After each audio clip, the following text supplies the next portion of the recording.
Ketika itu ada seorang wanita yang berjalan dengan memakai baju putih dan rambutnya ini basah. Wanita itu berjalan dan mendekati mereka. Nah, tuturnya ketika itu mereka ini sudah pada puber lah ya. Jadi tahulah wanita yang cantik mana, wanita yang jelek mana. Yang dimana konon keterangan mereka ini, wanita ini sangat cantik. Keterangan Ricky dan Ece ketika itu mereka berdua ini melihat wanita itu sangat cantik berjalan ke arah mereka gitu.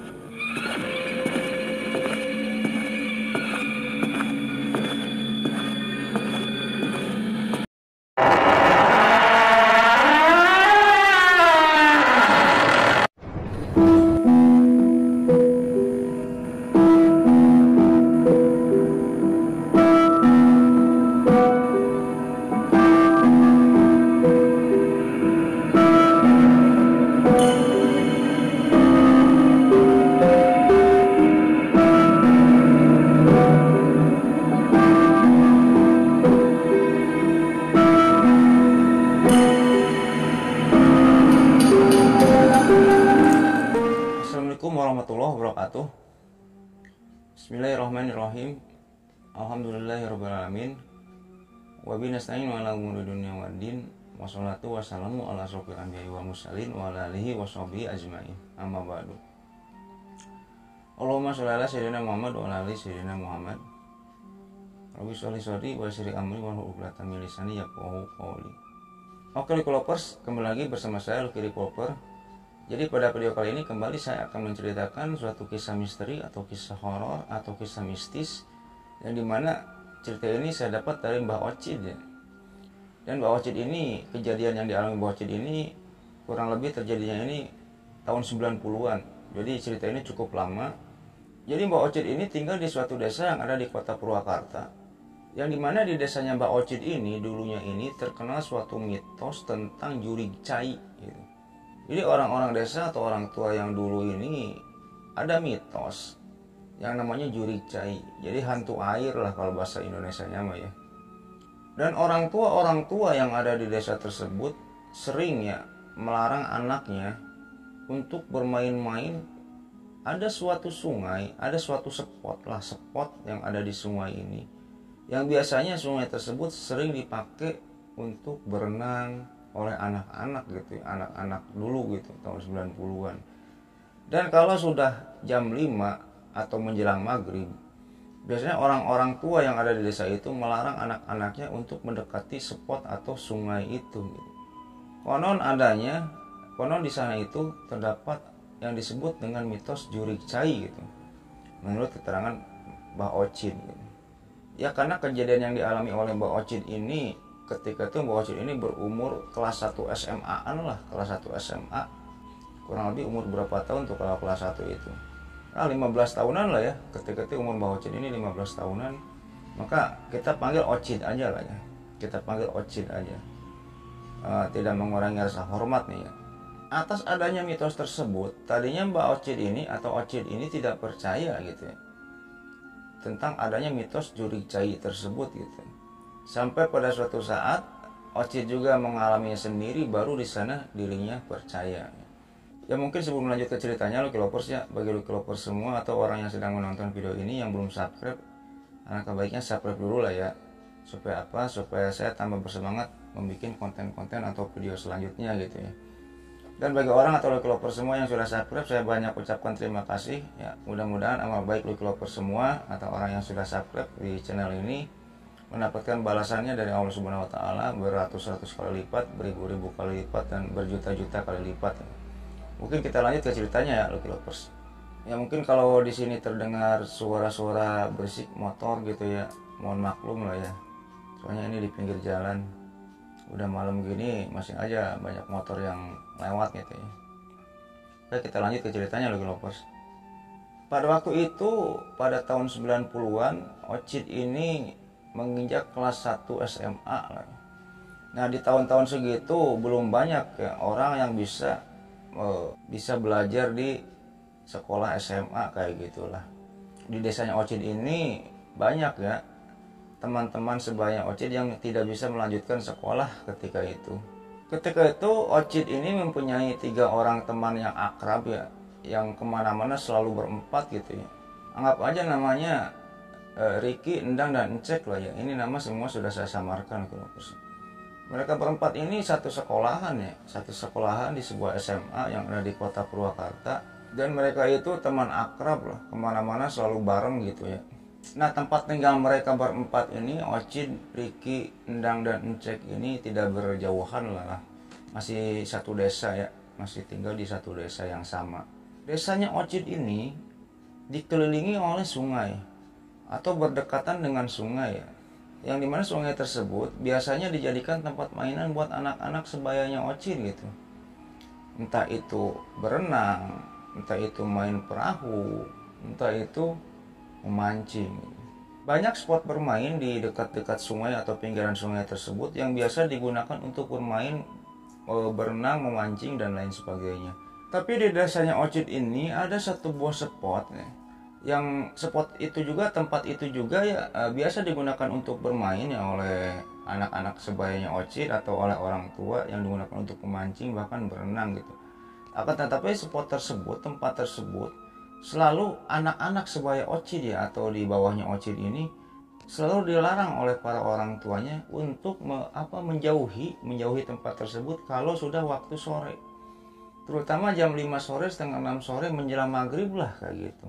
Yang dimana konon di tempat itulah banyak muncul di desa tersebut dinamakannya jurig cai atau setan air. Semua anak-anak sebayanya Ocit atau di bawahnya Ocit juga selalu menuruti nasihat para orang tuanya ketika itu ya. Kalau habis asar atau enggak habis zuhur gitu ya, mereka selalu berenang-renang di sungai itu. Tapi kalau sudah mendekati maghrib jam 5 setengah 6 gitu ya, mereka semua pada keluar atau pada menjauh dari tempat tersebut gitu. Diturutlah ketika itu omongan para orang tua oleh anak-anaknya yang ada di desa tersebut gitu. Nah, di antara 3 orang temannya Ocit tersebut ya, yang paling bandel itu ada namanya si Endang.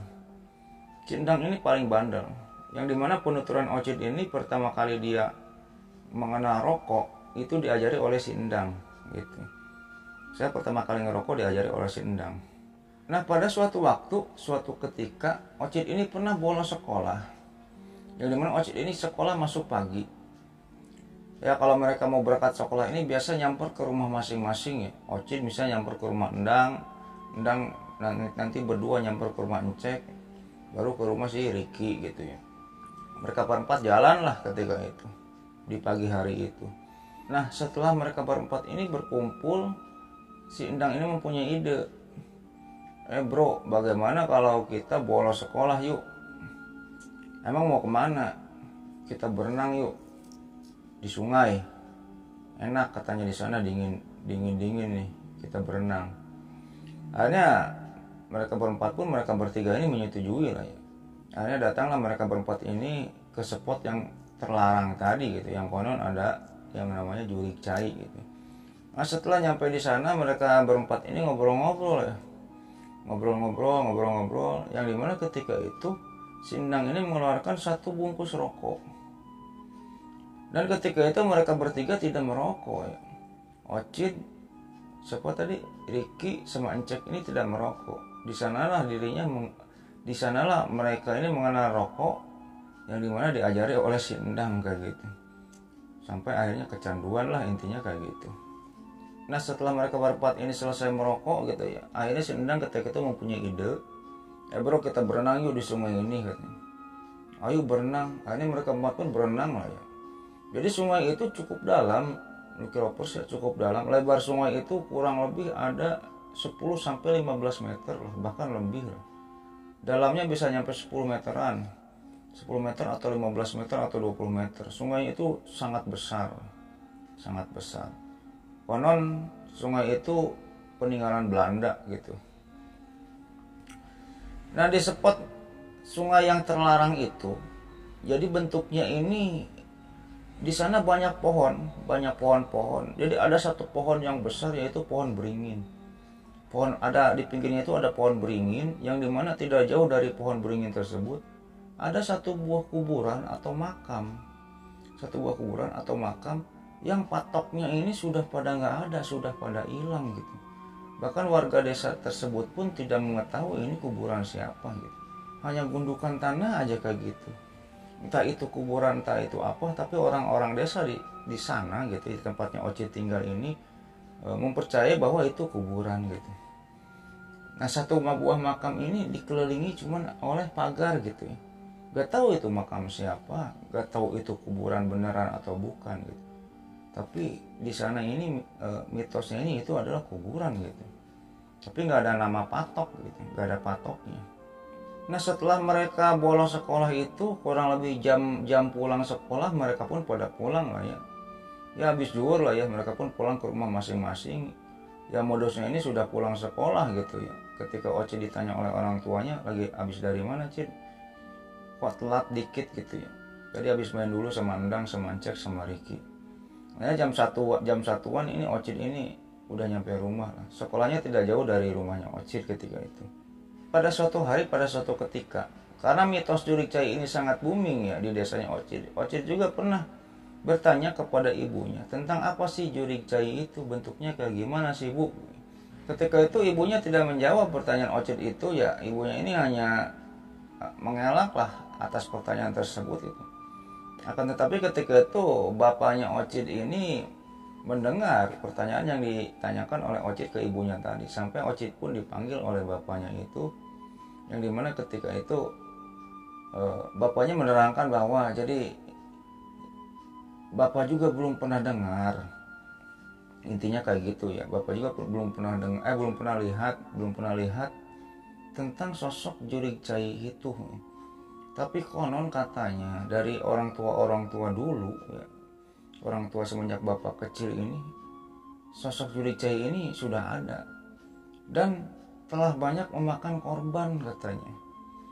Maksudnya korban gimana Pak? Nah, jadi banyak ketika itu waktu bapaknya Ocit kecil ini, banyak orang-orang yang ditenggelamkan oleh sosok Jurik Cai itu. Walau alam itu benar atau enggaknya gitu ya. Akhirnya obrolan Ocit dengan bapaknya itu pun selesai lah ya. Dan Ocit pun melanjutkan kegiatannya seperti biasa ya. Sekolah, main. Kadang Ocit juga suka berenang di tempat yang terlarang itu. Tapi tidak nyampe maghrib. Setelah jam 5 atau bahkan hampir jam 5, Ocit dan teman-temannya itu sudah langsung pulang lah dari tempat tersebut. Sampai beberapa bulan kemudian, Ocit ini sempat mendengar dari Encek gitu.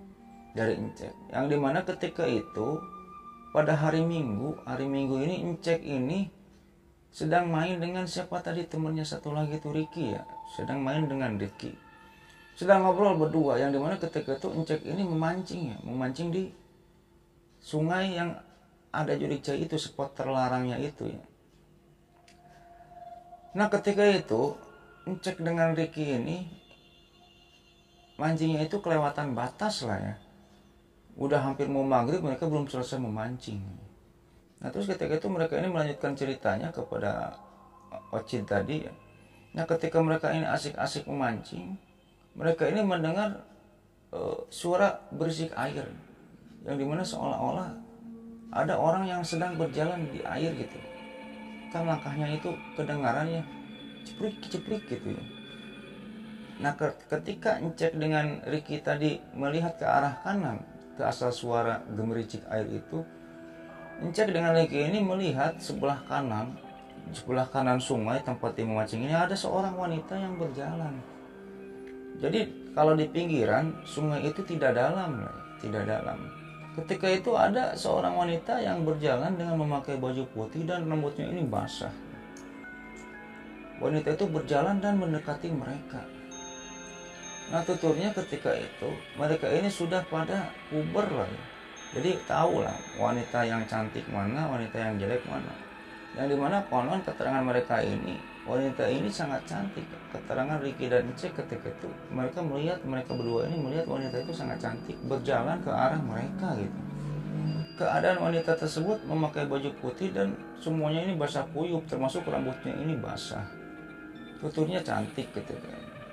Setelah wanita ini mendekat ke arah mereka, ke arah Riki dan Encek ini, Riki dan Encek ini menyapa wanita tersebut gitu. Teh nuju naon di dia gitu. Jadi kalau diterjemahkan mah, Mbak lagi apa di sini? Wanita itu cuma memalingkan muka kepada mereka dan tersenyum. Setelah itu wanita itu jalan lagi melewati mereka ke depan mereka gitu, sampai ke arah kiri sampai ke ujung sungai sampai tidak terlihat lagi. Jadi wanita itu berjalan di pinggir sungai dari ujung kanan sampai ujung kiri sampai wanita itu tidak terlihat. Akhirnya setelah mendengar cerita tersebut, Ocit pun menceritakan kepada kedua orang tuanya, dan tanpa disengaja cerita tersebut pun booming di desanya Ocit ketika itu. Nah, setelah booming cerita tersebut di desanya Ocit, ada satu sesepuh di desanya ini, orang yang kakek-kakek yang cukup tua, yang mengumumkan kepada masyarakat desanya Ocit ini bahwa sebentar lagi bakal ada korban katanya.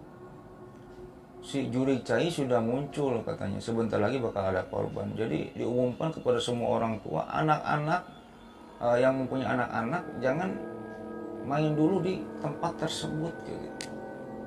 Karena sosok Jurik Cai sudah muncul katanya kayak gitu. Yang konon menurut keterangannya Ocit, korban tersebut biasanya Jurik Cai tersebut itu biasanya muncul dan memakan korban 1 tahun sekali pada bulan-bulan tertentu gitu. Nah, setelah pengumuman tersebut diumumkan oleh sesepuh yang ada di desa tersebut, ya, semua orang tua anak orang tua yang mempunyai anak yang ada di desanya Ocit ini melarang anaknya untuk bermain di spot tersebut, di tempat tersebut. Siang hari pun tidak boleh. Akhirnya spot itu sepi, hanya orang tua gitu ya yang memancing, tapi anak-anak itu sudah tidak ada. Kalau anak-anak ada yang bermain di tempat tersebut, dilarang oleh para orang tuanya. Tapi ada 1-2 orang bapak-bapak gitu ya atau orang tua yang mancing lah di sana. Sampai pada suatu ketika mereka berempat ini lagi main di rumahnya Ocit. Ketika itu ada Encek, ada Riki, dan ada Endang. Nah, ketika mereka bermain ini, mereka ini ngobrol-ngobrol lah di rumahnya Ocit ini. Dan dimana ketika itu si Endang ini mempunyai ide tentang apa, besok kita bolos yuk, kita pergi sekolah, kita bolos, kita mancing aja yuk katanya, di sungai itu, di tempat itu. Endang ketika itu menunjukkan tempat yang terlarang itu. Awalnya Ocit, Riki, dan Encek ini menolak karena ada larangan dari orang tuanya itu gitu ya, orang tua mereka. Tapi Endang ini sosok orang yang nakal gitu, sosok orang yang nakal yang selalu memberikan ide-ide yang tidak baik kepada teman-temannya, yang pada akhirnya mereka bertiga pun setuju lah ya. Akhirnya besok hari pun tiba, mereka pun bolos sekolah, yang dimana ketika itu mereka ini berniat untuk memancing.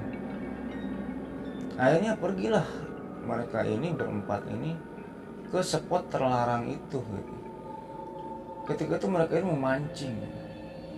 Tuturnya Ocit ketika itu, Ocit ini sudah bawa arang gitu, arang buat nanti kalau ikan ini sudah ketangkap kita bakar di tempat. Biasa mereka memancing sambil merokok gitu. Ketika itu mereka berempat pun dapat ikan yang cukup banyak lah. Sampai waktu jam 12 pun tiba, waktu zuhur pun tiba, mereka pun istirahat dan membakar ikan-ikan itu. Nah, ketika itu mereka ini sebelum berangkat sekolah ini, bolos sekolah ini, mereka ini berdalih bahwa pulangnya ini bakal telat lah sore hari gitu. Ada belajar bersama atau apalah gitu, alasan kepada orang tuanya masing-masing. Ketika itu orang tuanya Ocit atau orang tuanya mereka ini menyetujui atau mengizinkan ya untuk pulang sore. Hanya setelah itu Ocit, Endang, Riki, dan Encek ini makan ikan ya, ikan bakar gitu. Ikan bakar dimakan. Setelah mereka itu kenyang, akhirnya ketika itu Endang mempunyai ide. Endang ini mempunyai ide. Jam 1 siangan ketika itu, 1:30 lah. Nah, di sana banyak perahu gitu. Banyak perahu yang biasa digunakan untuk menyeberang gitu. Jadi di desanya Ocit, di seberangnya itu ada desa lagi, di seberang sungai itu ada desa lagi. Ya, desa di seberang, kalau ingin nyebrang ke desanya Ocit, biasanya mereka ini menggunakan perahu. Ada perahu-perahu kecil yang suka didayung lah kayak gitu. Akhirnya ketika itu Endang pun mempunyai ide. Cid, Ki, cek, kita naik perahu yuk ke tengah sungai, katanya. Ah, enggak, gua takut. Takut kenapa lu? Emang lu gak bisa berenang, kata Endang ketika itu. Gak bisa sih, bisa. Takut ada apa-apa aja. Gak penakut lu, ayo, ayo. Makanya mereka berempat pun naik perahu ya. Naik perahu dari pinggir sungai gitu. Entah perahu itu milik siapa gitu ya. Dari pinggir sungai ke tengah sungai. Dan setelah sampai di tengah sungai, mereka berempat ini loncat dari perahu, berenang di sungai yang cukup dalam itu. Tapi kondisinya sekarang berenang ini di tengah-tengah sungai. Cebur, cebur. Wah, mereka tuh berenang-renang ya. Nah, di antara mereka berempat ini yang paling jago renang ini adalah si Endang ya. Yang nakal itu ya, si Endang. Si Endang ini kalau berenang ini jebur, tenggelam, ntar muncul di belakang gitu. Jebur, tenggelam, tolong, suka ngeprank gitu ya. Nanti orang-orang yang bertiga ini, teman-temannya ini mencari-cari, nanti si Endang ini muncul di belakang gitu. Jago berenang lah, terkenal.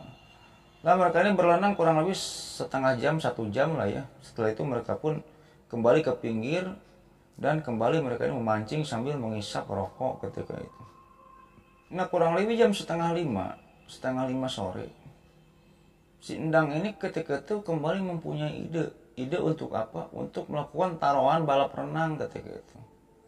Taruhan balap renang dari ujung sungai desa seberang ke sini gitu ya. Kita balap renang yuk dari seberang sana ke seberang sini. Siapa yang kalah gitu, bayar gitu kan.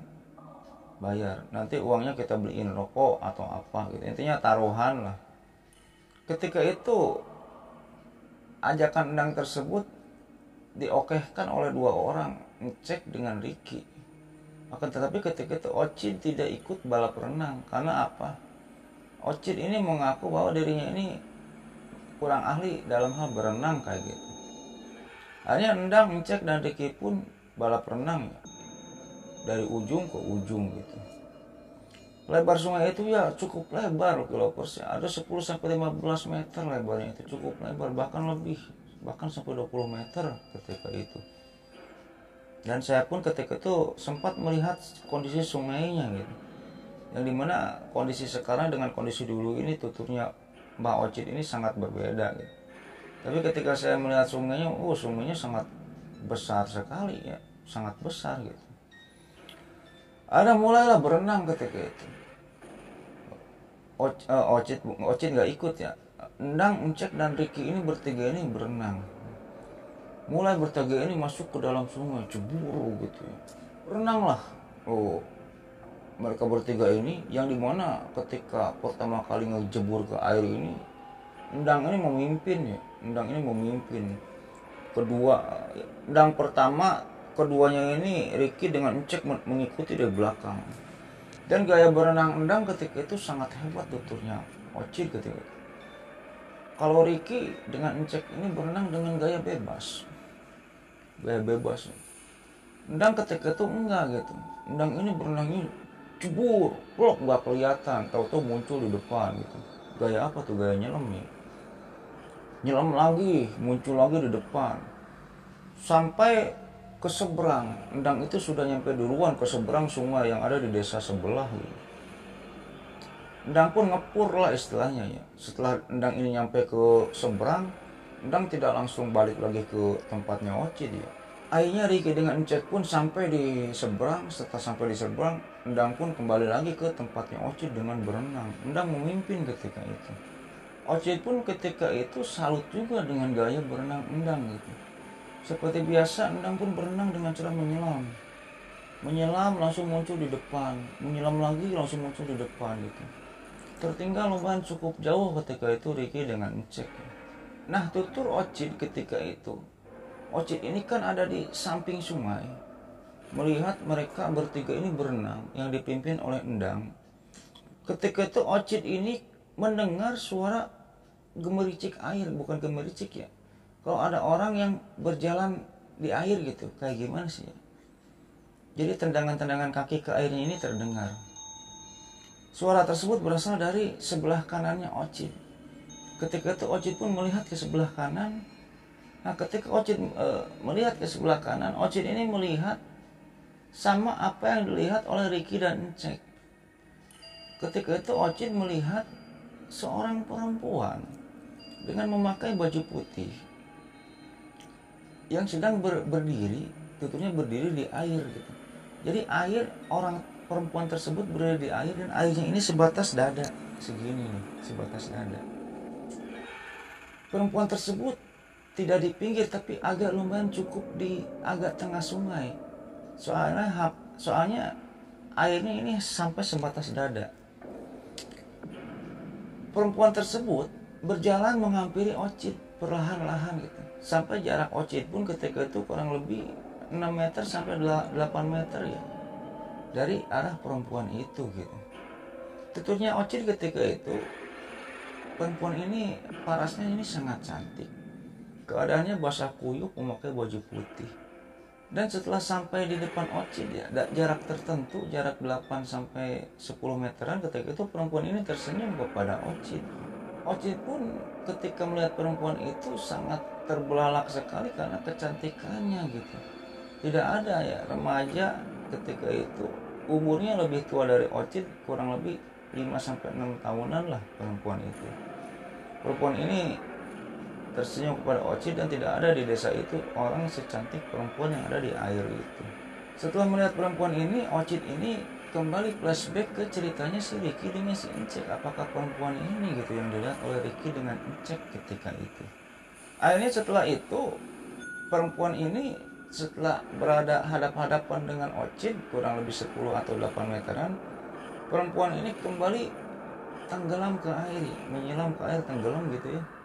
Nah setelah tenggelam ke air, Ocit pun tidak melihat perempuan itu lagi.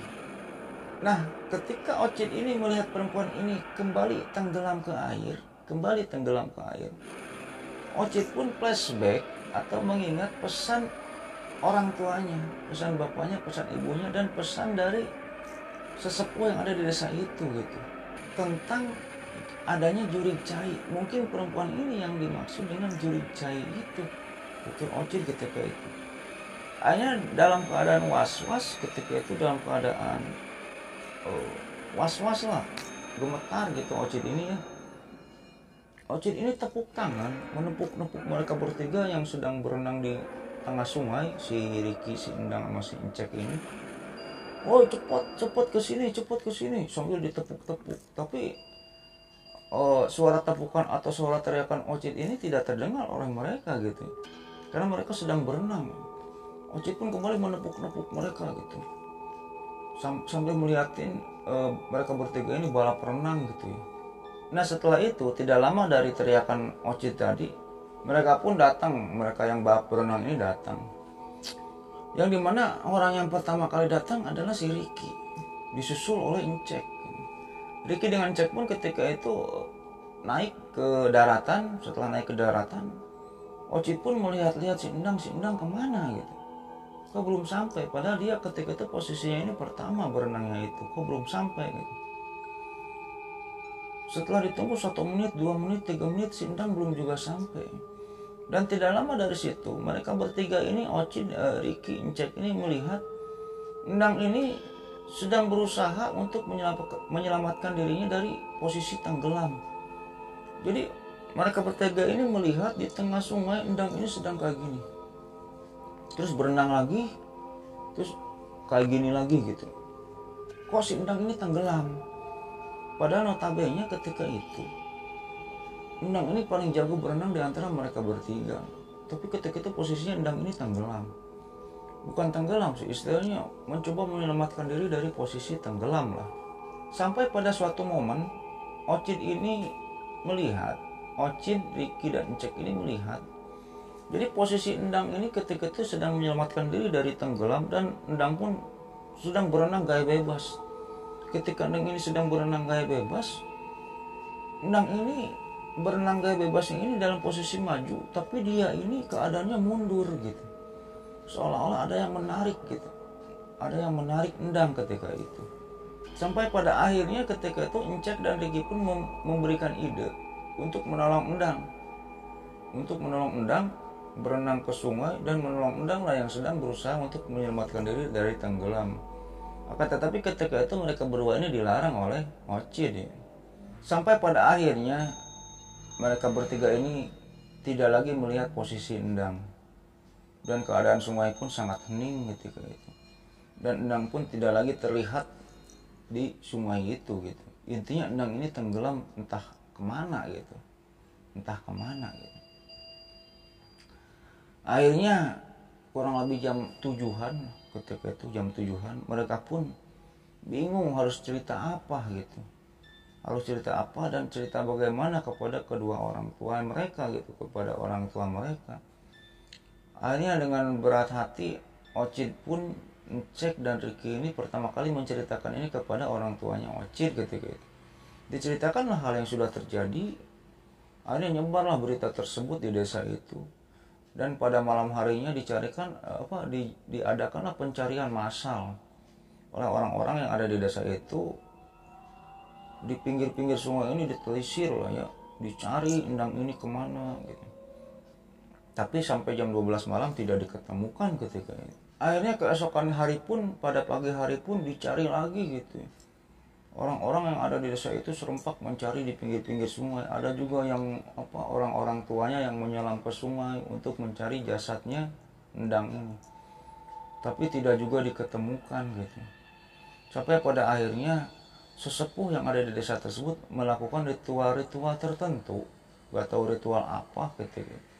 Tuturnya bawa istilahnya kemenyan gitu ya, kemenyan, kembang ditabur-taburin ke sungai. Terus intinya memotong kambing gitu ya, memotong kambing sesepuh yang ada di desa itu. Dan Ocit pun tidak mengerti atas ritual tersebut gitu ya.